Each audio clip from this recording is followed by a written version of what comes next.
Ladies and gentlemen, good evening and welcome back to our channel once again. Is ODM party dead, politically speaking, in the Republic of Kenya today? Or is ODM party still the same ODM party we used to know? I'm asking that question because yesterday, ODM party officially removed Edwin Sifuna as the SG of the party. But today, Edwin Sifuna, through his allies in Linda Wananchi, announced that they are going to oppose and fight that move in court.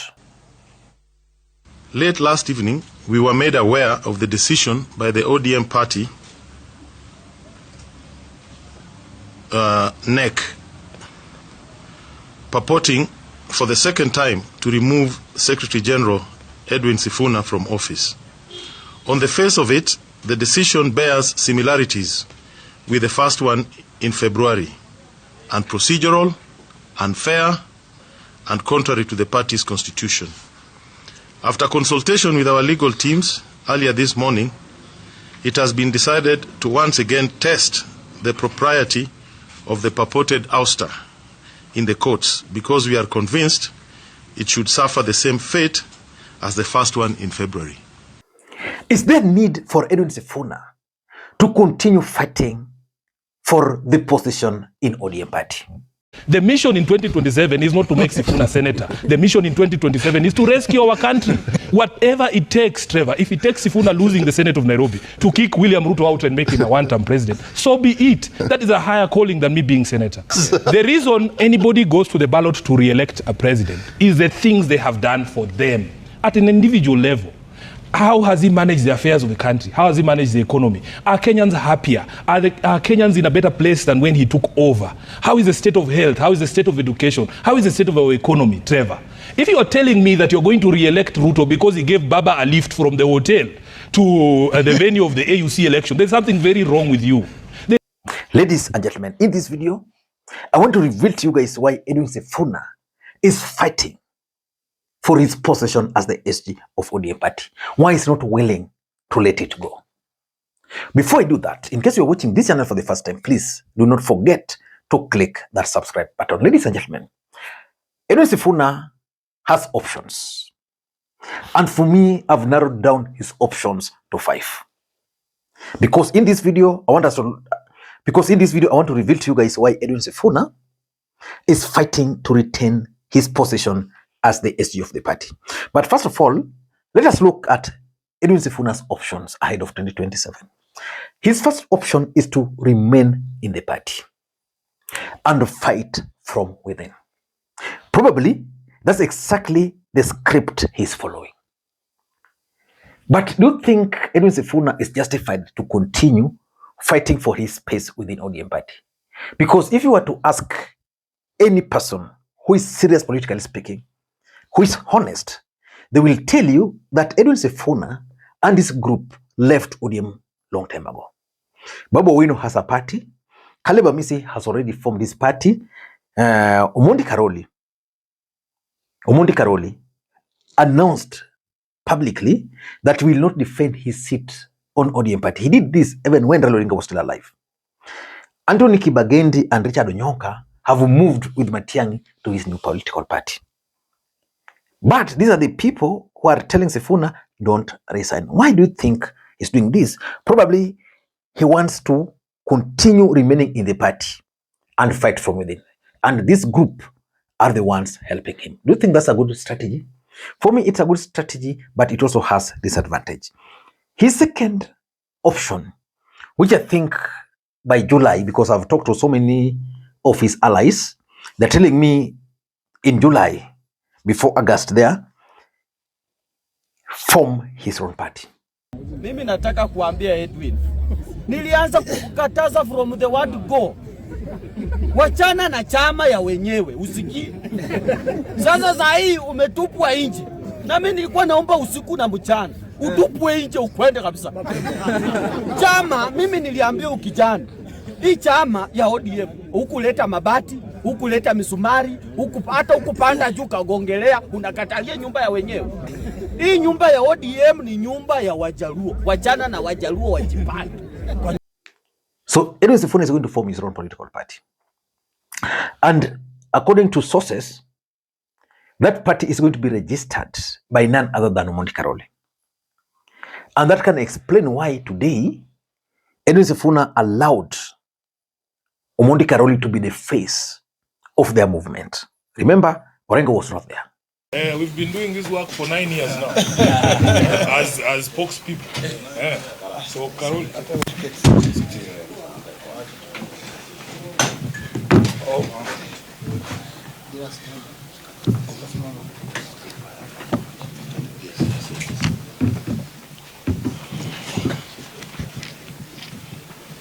Good morning, everybody. Let me begin by expressing our... His third option is the running mate. Edwin Sifuna can figure out that, okay, I'm out of ODM party.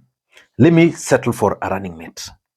And either the running mate to Kalonzo Musyoka or Fred Okengo Matiang'i.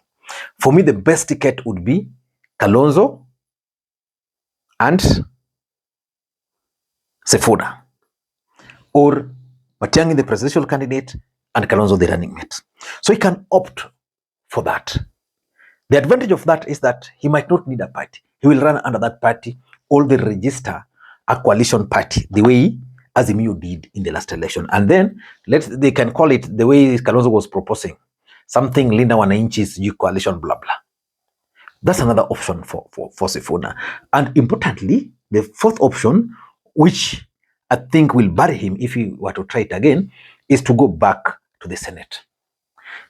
There are so many Kenyans today who have put all their trust and hope in Edwin Sifuna as the next savior of the Republic of Kenya.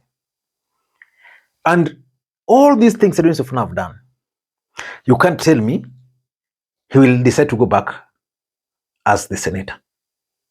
But that's an option for him. He can decide and go back to Nairobi as the senator, or maybe under DCP. And maybe, and this is one of the options which his allies are really pushing for, run for the presidency of the Republic of Kenya. And this would mean going back to our second point, forming his own political party. He can form his own political party, run for the presidency, make a name, win a few seats here and there. If he's lucky, he will become the president.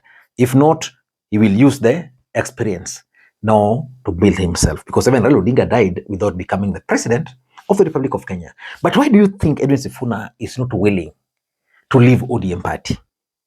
Why? Number one, in my view, if you were to ask me, ODM party is what is binding Edwin Sifuna, and mostly with the supporters who are now Linda Wananchi. Forget about people like Pauline Njoroge. These are not ODM members. Edwin Sifuna became famous or popular because he was opposed to broad-based government. ODM of Oburu faction believed that Raila Odinga took them to the broad-based government.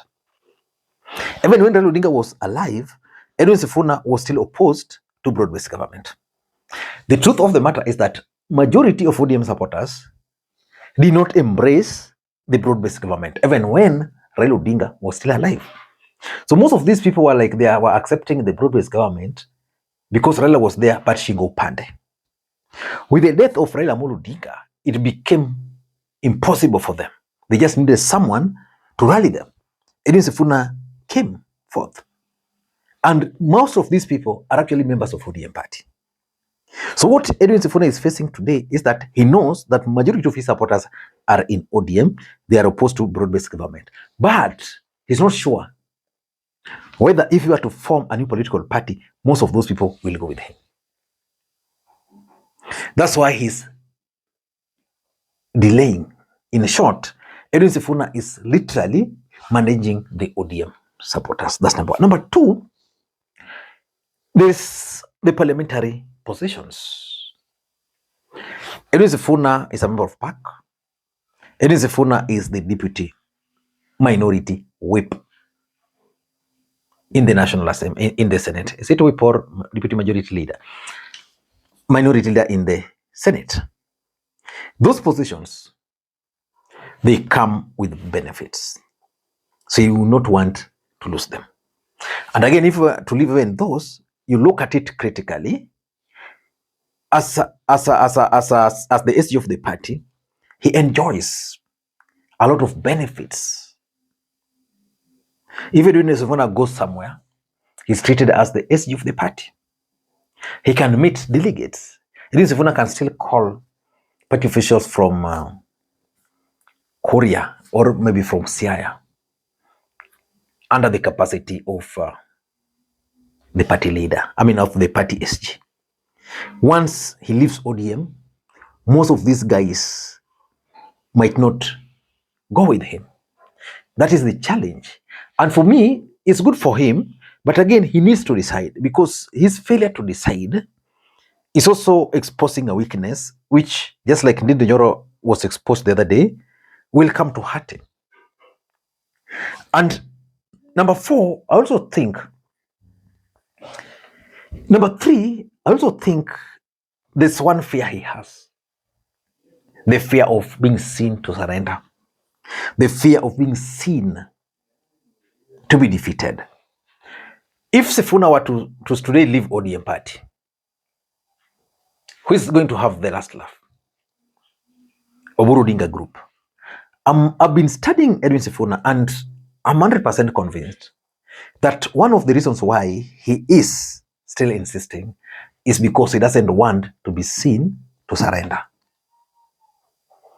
And lastly, and this is common with most people, ODM was associated with Raila Odinga, or is associated with Raila Odinga.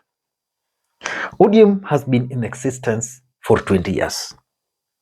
There are people who joined politics like myself actively because of ODM, and we've only known ODM party. So even if you are with Sifuna and he wants to make a move, you feel that there's that attachment to the party. Sifuna is attached to ODM party. And just like Buni Alwale was saying here, Sifuna is not electable. Sifuna is a beneficiary of ethnic mobilization in Nairobi. Sifuna was not being elected as Sifuna, but because Raila was mobilizing the Luhya community in Nairobi, they had to put there a name. But left on his own in Bungoma, he was defeated 3 times. He is not electable. So, Sifuna, with due respect, when you want to talk about balls, don't talk about balls of a cockerel. Talk about the balls of a man. Okay. And just like Bunelole was saying here, the person who made Edwin Sifuna is Raila, because he wanted to create the face of ODM in Nairobi. So that attachment is still with him. Not only with him, he knows so well that he's a senator because of ODM. He's Edwin Sifuna today because of ODM party. I don't know what you think. Until next time, this is Makwiny. Bye-bye.